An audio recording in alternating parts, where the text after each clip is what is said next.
is Mackenzie. Welcome back to my channel and thank you so much for being here. Today we are doing my October wrap-up. It was a very, very scary month. I barely read anything. Horrifying, I know. I'm horrified, but we're going to talk about the few books that I did read because we do that here. I would say overall that the reading month was okay in the sense that I didn't read too many books that I was very upset with. I read 2 3-star, 4 4-star, and 1 5-star.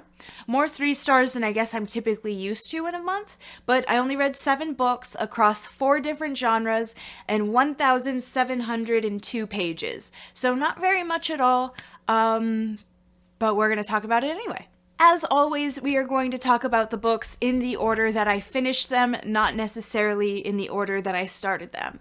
So here we go. We are first going to start with The City of Brass by S.A. Chakraborty. This is the first in the Devabad trilogy. There are 3 books. I have all 3 of them. I am planning on reading books 2 and 3.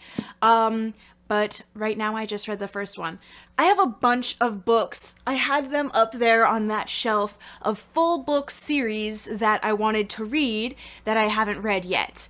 And I just picked one so I could start reading because I wanted to finish one by the end of 2021.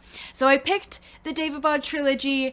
I'm not sure why, but it was perfect, you guys. Perfect. I loved it. This is the book that I gave 5-star. It was so enchanting and beautiful, and the pining, oh my god, it was so good. It was so good. Like, the political intrigue was there, the mythological magic system was there.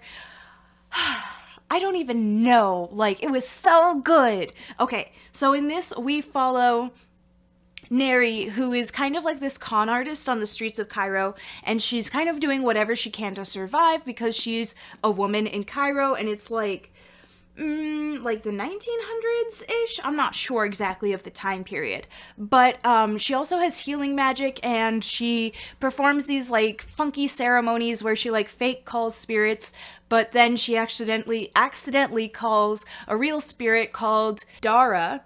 And he is a jinn, a deva. It's interesting. They're like fire elementals, and like there's this whole like holy war that happened, and like it's really, there's a lot. And I think that's why I really enjoy it. There's a lot going on with like the Deva and the Jinn and their history and how it layers on top of human history and all of these different elemental spirits and what they mean and this magic. And Neri believes that she's just human, but then Dara sees her, realizes that she also has Deva blood in her. And so he takes her to Devabad? Takes her to Devabad, which is the town of this great city of these people, and yeah, it's political AF, and it's so fun and interesting, and the pining, I can't get over it, you guys. Like, I'm so excited to read books 2 and 3. I didn't because October was kind of emotional for me. I truly thought that my seasonal depression was a wintertime thing, but I'm starting to realize, and looking back on like the last couple of years, I'm pretty sure my depression is coming in October. And so October has never really been a good reading month for me. So I really didn't read much, but that book was awesome. Next, I read Teen Titans Bespoke by Cami Garcia and Gabriel Piccolo. So this is book 2 in the Teen Titans graphic novel serialization that they're doing right now. I didn't realize it was book 2. I just picked it up because I thought, why not start here? So I loved the Teen Titans show when I was a kid, and I think that was my first kind of introduction to like the comic book based superheroes. I mean, there was the Raimi Spider-Man that came out when I was like really young, but my family was into that and they made me see it. So Teen Titans was the really first one that I always sought out and wanted to watch myself. From that point on, I just started to love superheroes and comics and everything else, but it hasn't been until my adult life that I've gotten into graphic novels and comic books as well. So when I saw that Teen Titans was getting its own graphic novel serialization by Cami Garcia and Gabriel Piccolo, I wanted to pick it up. Okay, let's talk about some of the art. A lot of it is full color. A lot of it is in full color. It's really good. I really find that graphic novels and comics are like a great medium for superheroes, and I really enjoy it. I can't imagine it in any other way. So this follows Beast Boy, who is one of the Teen Titans. He is the Titan who can turn into animals. In this, we kind of are getting his backstory. His name is Garfield Logan. He's 17 years old and lives in Georgia. And he starts to realize that if he stops taking this medication that his parents are giving him, things are starting to get weird.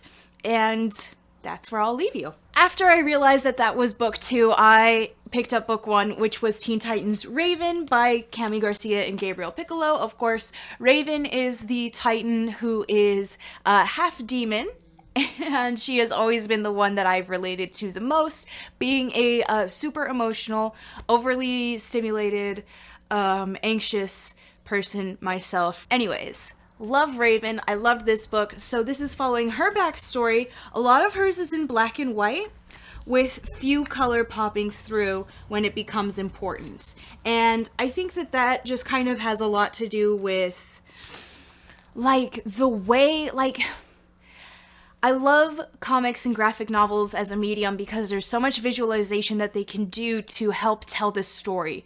Raven's life is a lot in black and white until she gets moments of emotion, like high intense emotion.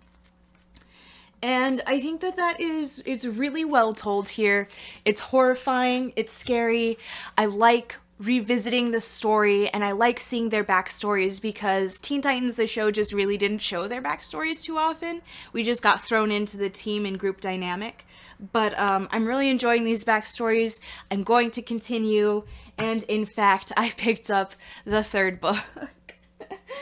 And this is Beast Boy Loves Raven. If anyone really kind of knows about that comic book line or storyline, basically Garfield and Raven do, yes, they love each other. They get together.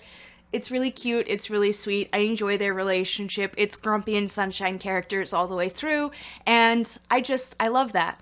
This also introduces Robin into the scene, and the Robin in this is Damian Wayne. I believe typically the Robin in Teen Titans is, what's his face? God, tip of my tongue. Dick Grayson. I always want to say Jason Todd, but it's Dick Grayson, and in this one it's Damian Wayne, which at first I almost didn't like because Damian Wayne is always like a little bit annoying to me, but I really did enjoy this. So I did give all 3 of these 4 stars because they were great, the art was great, and I really enjoyed them. The next book that I read was also a graphic novel. It's called Soulstream by Seda Wolf. I picked this up at my local comic book store because she came in the middle of nowhere to my little store, and I got my copy signed. Okay. This is a really cute story about a girl named Mary who is kind of like on a little like walk through the woods with her brother, and they kind of fall through this portal, and she becomes like the She-Ra of her universe. It's called Soulstream. She gets a little bracelet and it has power. She has to find her friends who are going to help defeat the power, and it was just really cute and sweet and light, very fluffy. There wasn't a lot that was going on and not a lot of depth either with a lot of the characters, but it was really cute. So I did give this 3 stars. I enjoyed it. I want to see where the rest of the series goes, and if it can get a little bit deeper, I would really enjoy it. But the characters were really fun, and I feel like the comedy was fun too. Let me show you a bit of the art. It's really, really good, the art, and it's so colorful and so beautifuler.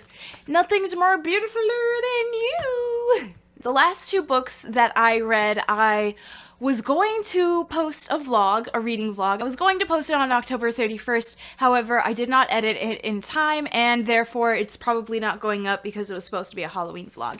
Anyways, I read Death by Dumpling by Vivian Chen and Carmilla by Jay Sheridan Le Fenu.